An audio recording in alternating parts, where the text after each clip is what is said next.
ચલો મિત્રો, આજે બની રજવાડી પાત્રા. તો અરબીના પત્તા લઈ લેવાના, એમાં નસો આવે તે કાઢી લેવાની. હવે ચલો મસાલા કરી દેવા. પહેલા એક તપેલું લઈ લેવાનું, એમાં તેલ નાખી દેવાનું, દહીં, હળદર, મરચું, મીઠું અને ખાંડ, મરચું લીલું. એના પછી મિક્સ કરી દેવાનું. એના પછી અંદર બેસન નાખી દેવાનું.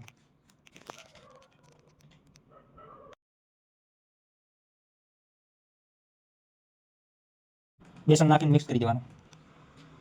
મિક્સ થઈને રેડી થઈ ગયું. ચલો તો હવે પાત્રા ભરી દઈએ. અરબીના પત્તા લઈ લેવાના અને આ રીતે લગાવી દેવાના.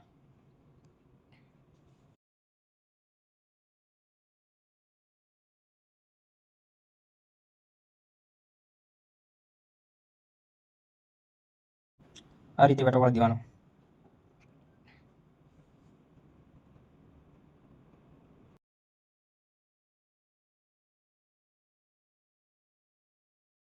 આ રીતે વેટા કરી દેવાના. થોડી વાર પછી એને બાફા મૂકી દેવાના, જેમ કે અડધો કલાક સુધી બાફા મૂકી દેવાના. આ બફાઈને કમ્પ્લીટ થઈ ગયા. કટિંગ કરી અને એનો વઘાર કરી દેવાનો. તેલ, રાઈ, તલ અને મરચાં મિક્સ કરી અને વઘાર કરીને અંદર નાખી દેવાનો અને પછી કોથમીર કરી દેવાની. તો ચલો, અમારા પાત્રા તૈયાર. વિડીયો ગમ્યો હોય તો ચેનલ લાઈક અને સબસ્ક્રાઈબ કરવાનું ભૂલશો નહીં.